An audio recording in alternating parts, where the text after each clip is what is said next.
CPMന്റെ polit bureau അംഗമായിട്ടുള്ള മുഖ്യമന്ത്രി വളരെ വ്യക്തമായിട്ട് പറഞ്ഞല്ലോ, ആ പാപിയെ എത്ര നാൾ കൊണ്ടുപോകണം എന്നുള്ളത് തീരുമാനിക്കേണ്ടത് CPM ആണ്, CPMന്റെ ഘടകങ്ങളാണ്. അതിനകത്ത് പാപമുണ്ടോ എന്നുള്ളതാണ് ആദ്യം പരിശോധിക്കപ്പെടേണ്ടത്. ഈ പറയുന്ന കഥയിൽ ഈ കഥ പുറത്തുവിട്ട ശ്രീമതി ശോഭാ സുരേന്ദ്രന്റെ അല്ലെങ്കിൽ ഈ അരുണിന്റെ ചർച്ചയിൽ തന്നെ ഒരിക്കൽ ശോഭാ സുരേന്ദ്രൻ പറഞ്ഞു, മുളകിട്ട മത്തിക്കറിയാണ് എൻ്റെ സ്പെഷ്യൽ എന്ന് പറഞ്ഞു. അതുപോലെ തെരഞ്ഞെടുപ്പിന്റെ അന്ന് രാവിലെ ശോഭാ സുരേന്ദ്രനാണല്ലോ ഈ സ്പെഷ്യൽ കേരളത്തിലെ പൊതുസമൂഹത്തിന്റെ മുമ്പിലേക്ക് വെക്കുന്നത്.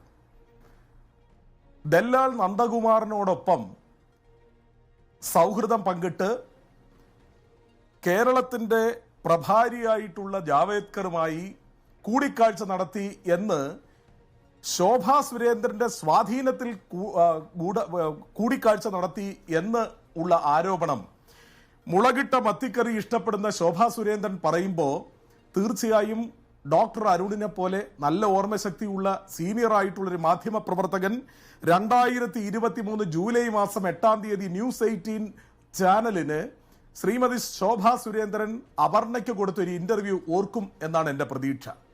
ആ ഇന്റർവ്യൂവിൽ കരഞ്ഞ് കണ്ണീരും കനവുമായി ശോഭാ സുരേന്ദ്രൻ പറഞ്ഞ വാക്കുകളുണ്ട്.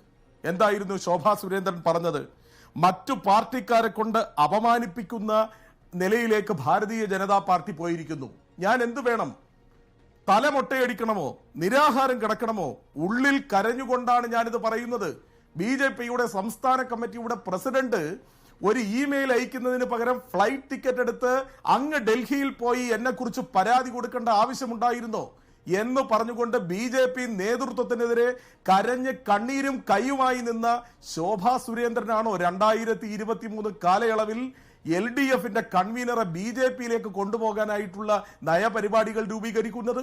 ഈ പറയുന്ന കാലയളവിൽ 2023 ജൂലൈ മാസം 8-ാം തീയതി ശ്രീമതി ശോഭാ സുരേന്ദ്രൻ ആ ഇന്റർവ്യൂ കൊടുക്കുമ്പോൾ ആ ഇന്റർവ്യൂവിൽ ശോഭാ സുരേന്ദ്രൻ പറയുന്നത് എന്താണ്? കഴിഞ്ഞ 1.5 വർഷക്കാലമായി ഒരു പൊതുപരിപാടിയിൽ പങ്കെടുക്കാൻ പോലും BJPയുടെ നേതൃത്വം എന്നെ അനുവദിക്കുന്നില്ല. ശ്രീമാൻ അമിത് ഷാ തൃശ്ശൂരിൽ വന്നപ്പോ ആ സ്റ്റേജിൽ ഇരിക്കാനുള്ള അവസരം പോലും എനിക്ക് തന്നില്ല. അത് ചോദിക്കാൻ ശ്രീമാൻ അമിത് ഷാജി പോലും തയ്യാറായില്ല. ആ തരത്തിൽ ഞാൻ BJPയിൽ അതിശക്തമായ അവഗണന നേരിട്ട് കൊണ്ടിരിക്കുന്നു എന്ന് എത്രയോ തവണ ഡോക്ടർ അരുണിന്റെ ഇന്റർവ്യൂവിൽ അടക്കം, റിപ്പോർട്ടറിലെ ഇന്റർവ്യൂവിൽ അടക്കം കരഞ്ഞ് നിലവിളിച്ചു കൊണ്ടിരുന്ന കാലഘട്ടത്തിൽ കേരളത്തിലെ സമുന്നതനായിട്ടുള്ള നേതാവായിട്ടുള്ള EP ജയരാജനെ BJPയിലേക്ക് കൊണ്ടുപോകാനുള്ള കുടപിടിക്കുകയും അതിന് മധ്യവർത്തിയായി ഈ പ്രവർത്തിക്കാൻ ഈ ദല്ലാൽ നന്ദകുമാറിനോടൊപ്പമുള്ള ശേഷി പോലും ഇല്ലാതിരുന്ന ആദ്യം അന്ന് ശോഭാ സുരേന്ദ്രൻ ചെയ്യേണ്ടിയിരുന്നത് അവർക്ക് BJPയിലുള്ള നില ഒന്ന് ഭദ്രമാക്കുകയായിരുന്നു. ആ കാലഘട്ടത്തിൽ ആ കാലഘട്ടത്തിലാണോ LDFന്റെ കൺവീനറെ അങ്ങോട്ട് ഫ്ളാറ്റിൽ ഈ കേരളത്തിന്റെ പ്രഭാരിയായ പ്രകാശ് ജാവദേക്കർ വന്നു എന്ന് സമ്മതിച്ചത് LDF കൺവീനർ EP ജയരാജനാണ്. കൊച്ചുമകന്റെ പിറന്നാളിന് ചായ കുടിക്കാൻ പ്രഭാരിയായ പ്രകാശ് ജാവദേക്കർ വന്നു എന്ന് പറഞ്ഞാൽ അഡ്വക്കേറ്റ് പ്രിജിക്ക് വിശ്വാസം വന്നിട്ടുണ്ടോ? കൊച്ചുമകന്റെ ജന്മദിനത്തിന് ചായ കുടിക്കാൻ പ്രഭാരി വന്നു എന്ന് EP ജയരാജൻ എങ്ങും പറഞ്ഞതായി ഡോക്ടർ അരുൺ ഞാൻ കേട്ടില്ല. അന്നത്തെ ദിവസം കൊച്ചുമകന്റെ ജന്മദിനമായിരുന്നു. അതുകൊണ്ട് സഖാവ് EP ജയരാജൻ അതാ പെട്ടെന്ന് വാതിൽ തുറന്നപ്പോൾ മുറ്റത്തൊരു മൈന എന്നൊക്കെ പറയുന്നത് പോലെ അതാ പെട്ടെന്ന് ഞാൻ വാതിൽ തുറക്കുന്നു, വാതിൽ തുറന്നപ്പോൾ അതാ പ്രഭാരിയായിരിക്കുന്ന പ്രകാശ് ജാവദേക്കർ. അപ്പോൾ എനിക്ക് തോന്നി ഇത് പ്രകാശ് ജാവദേക്കർ അല്ലേ, ഞാൻ പ്രകാശ് ജാവദേക്കറിനെ ക്ഷണിക്കുന്നു. പ്രകാശ് ജാവദേക്കർ കൈസഹയോ അങ്ങ് എന്ന് ചോദിക്കുന്നു. അതിനുശേഷം അദ്ദേഹത്തിന് ചായ കൊടുക്കുന്നു. രാഷ്ട്രീയ ചർച്ച ചെയ്യാൻ വരുന്ന സമയത്ത് അതെന്നോട് ചർച്ച ചെയ്യേണ്ട എന്ന് പറയുന്നു. അദ്ദേഹം മടങ്ങിപ്പോകുന്നു. ഇതൊരു അസാധാരണമായ കൂടിക്കാഴ്ചയല്ലേ? കേരളത്തിലെ LDF കൺവീനർ, കേന്ദ്ര കമ്മിറ്റി അംഗം, കേന്ദ്രമന്ത്രിയായിരുന്ന കേരളത്തിലെ BJPയുടെ ചുമതലയുള്ള പ്രഭാരിയുമായി നടത്തിയ കൂടിക്കാഴ്ചയെ ഒരു ചായ സൽക്കാരമായി കണക്കാക്കാൻ പറ്റുമോ? അല്ല അരുൺ പറഞ്ഞ മുറ്റത്തൊരു മൈന ചായ കുടിക്കാനാണ് വന്നതെന്നല്ല EP ജയരാജൻ പറഞ്ഞത്. ഈ സഖാവ് EP ജയരാജൻ പറഞ്ഞത് എന്താ? വന്നു. ഞാൻ പോയത് ബർത്ത്ഡേയുമായി ബന്ധപ്പെട്ടാണ്. അല്ലാതെ ഈ വാതിൽ മുട്ടി നോക്കിയപ്പോ മുറ്റത്തിരുന്ന മൈന എനിക്ക് ചായ തരുമോ എന്ന് ചോദിച്ചെന്നല്ല ഇ പി ജയരാജൻ പറഞ്ഞത്. അതൊക്കെ അങ്ങയുടെ ഭാവനാസമ്പന്നമായ മനോഹരമായിട്ടുള്ള വർണ്ണനകളാണ്. ആ വർണ്ണനകൾ എനിക്ക് വളരെയേറെ ഇഷ്ടപ്പെട്ടു. പക്ഷേ അതിന്റെ യഥാർത്ഥ സംഭവം അദ്ദേഹം നരേറ്റ് ചെയ്തത് എങ്ങനെയാണ്?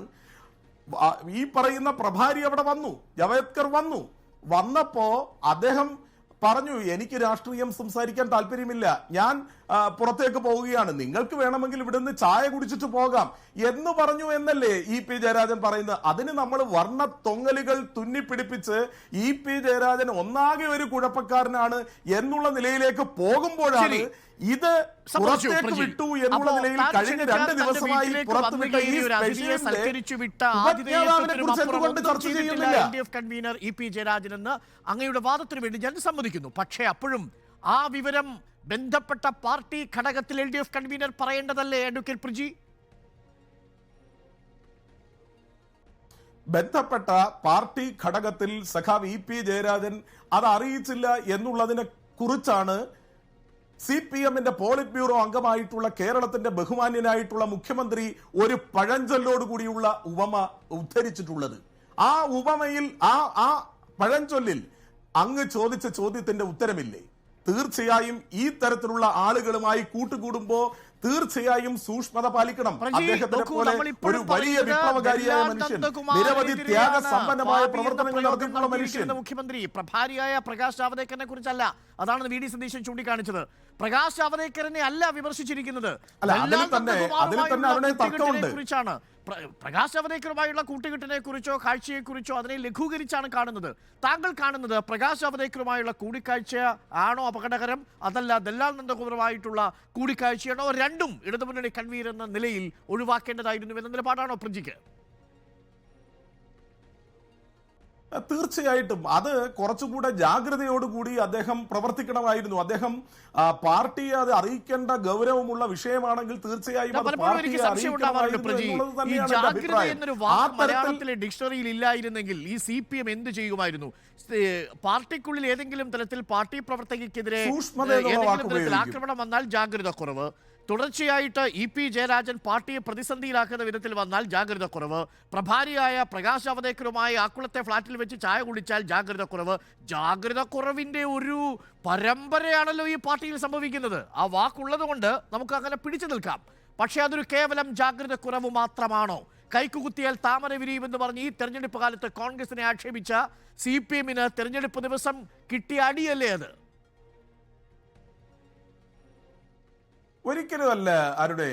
അരുൺ ഈ ചർച്ച തുടങ്ങുന്നതിന് മുമ്പ് അരുണിന്റെ റിപ്പോർട്ടർ ആ റിപ്പോർട്ട് അവസാനിപ്പിച്ചൊരു വാക്കുണ്ട്, ഇനിയും ഇത് ഏറ്റുവാങ്ങാൻ ഇ പി ജയരാജൻ ബാക്കി. എന്താണ് ഇ പി ജയരാജൻ എന്ന് പറയുന്ന മഹാനായ സംഘടനാ പ്രവർത്തകൻ, ഒരു വലിയ പാർട്ടി പ്രവർത്തകൻ. അദ്ദേഹം ഈ കഴിഞ്ഞ കാലഘട്ടങ്ങളിൽ നടത്തിയിട്ടുള്ള നേതൃത്വപരമായിട്ടുള്ള സംഘടനാ പാടവങ്ങളെയും അദ്ദേഹം സഹിച്ചിട്ടുള്ള ത്യാഗങ്ങളെയും ഈ പാർട്ടിക്ക് വേണ്ടി നടത്തിയിട്ടുള്ള സംഘടനാ പ്രവർത്തനങ്ങളെയും ഒന്നടങ്കം തൃണവൽഗണിച്ചുകൊണ്ട് അദ്ദേഹത്തെ ശിരച്ഛേദം ചെയ്ത് കളയണം എന്നുള്ളതാണോ അങ്ങയുടെ ഈ ചർച്ചയുടെ ആകത്തുക? അതാണോ അങ്ങയുടെ ചർച്ചയുടെ മുഖപുസ്തകത്തിൽ തുടക്കത്തിൽ ജീവിതം ബാക്കിയോ എന്ന് ചോദിക്കുന്നത്? പ്രവർത്തകരെയും ഈ ബീനച്ചൂടിനെ വെല്ലുന്ന പ്രചരണത്തിന് വേണ്ടി അഹോരാത്രം പണിയെടുത്ത പാർട്ടി പ്രവർത്തകരെയും സംശയത്തിന്റെയും ആശങ്കയുടെയും പ്രതിരോധത്തിന്റെയും ഒക്കെ മറയിൽ നിർത്തിയില്ലേ ഇ പി ജയരാജൻ? അതിന് പാർട്ടിയോട് ഒരു മറുപടി പറയണ്ടേ? പാർട്ടിയോട് ഇ പി ജയരാജൻ CPM-ന്റെ പാർട്ടി പ്രവർത്തകർക്ക് ചോദ്യമാണ്. നമുക്ക് അത്ര ലഘൂകരിച്ച് കളയാൻ കഴിയില്ല പ്രജി. ഞാൻ വരാം താങ്കൾക്ക്.